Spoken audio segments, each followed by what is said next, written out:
Hi, I'm Beth Strathman. Welcome back to my channel.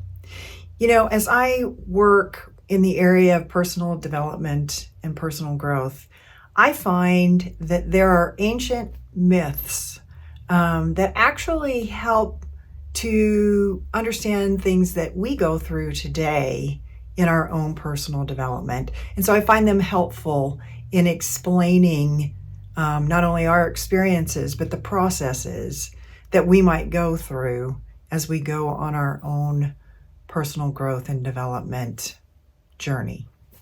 So today I want to talk about the story of Inanna.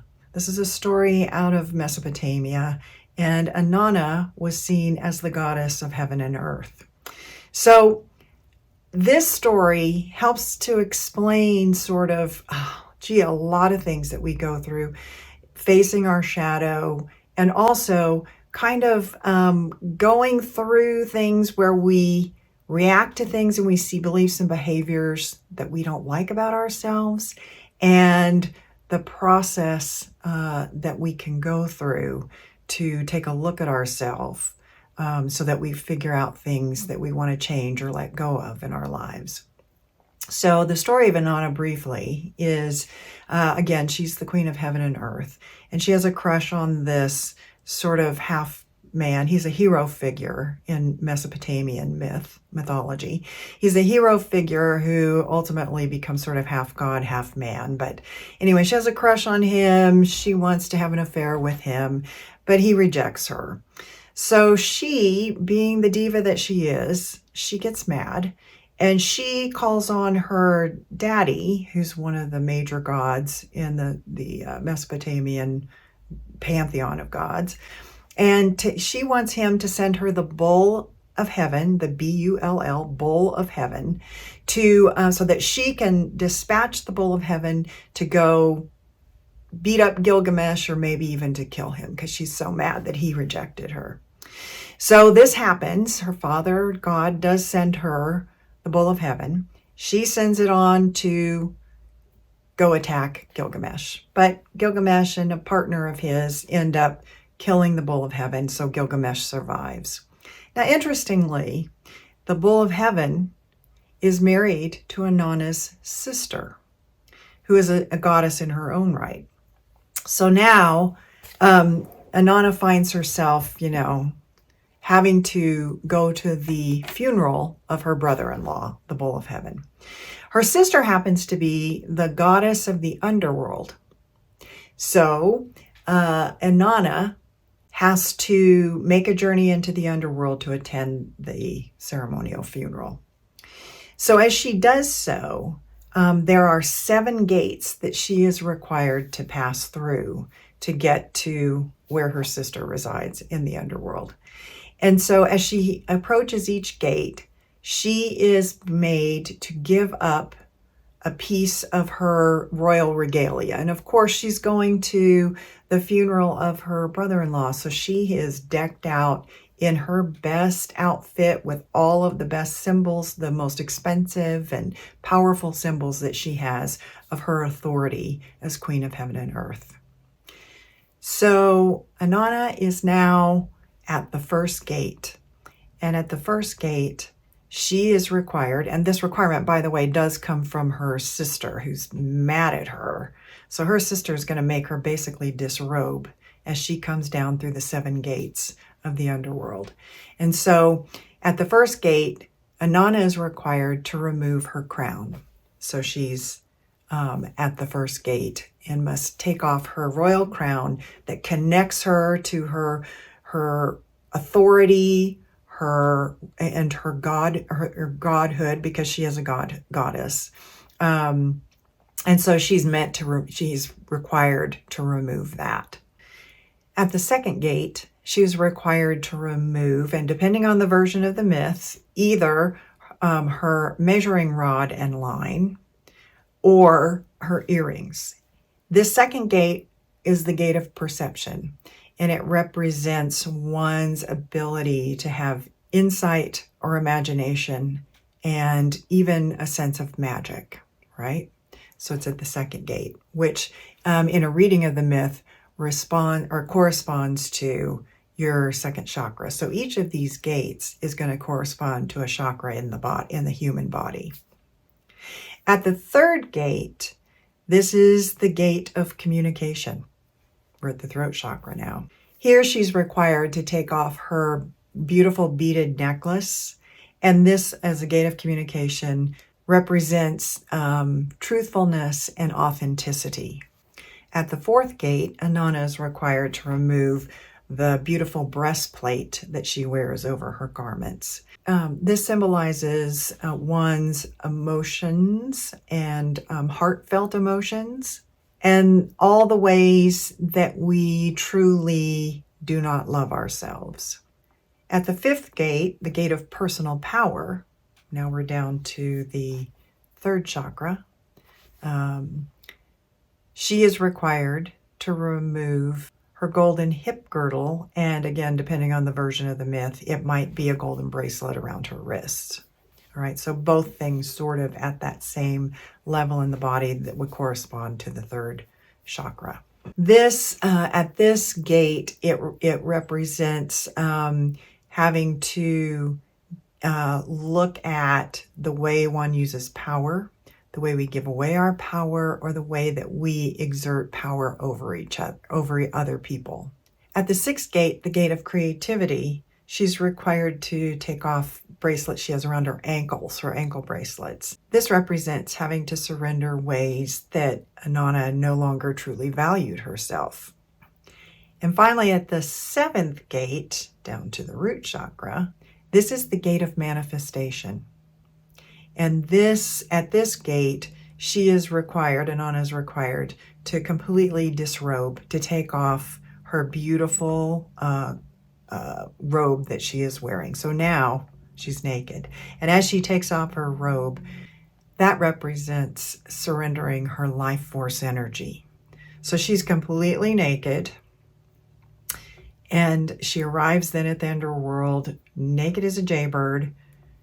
All of her garments, all of her royal regalia, everything that said this woman is a queen is stripped away from her. She has surrendered everything on the way down to the underworld. And perhaps the underlying reason for this during, as the story was written, was because of the way she treated the bull of heaven and was responsible for his death, right? That she was so vain, irresponsible, judgmental, whatever all those negative things are that went into it. Oh, and also prideful and wanting retribution, that she was meant to take a look at herself, right? As she went to pay her respects to her sister in the underworld, Ereshkigal. So in the myth, it's said that her sister Ereshkigal was, of course, grieving. And it says, through the word of wrath, the cry of guilt, and then Ereshkigal punches, or somehow there's a blow made to Inanna, right? She impacts her physically. And at that point, Inanna herself dies. Her corpse is then taken and put on a meat hook, hung on a meat hook for basically 3 days. So meanwhile, over this, she goes missing for 3 days, and her sort of her maidservant is like, this isn't right. She was just supposed to go down for the funeral and come back. So she goes to Inanna's father again and says, hey, I'm worried. And so her father sends a couple of emissaries to the underworld to find out what's going on and to bring Inanna back.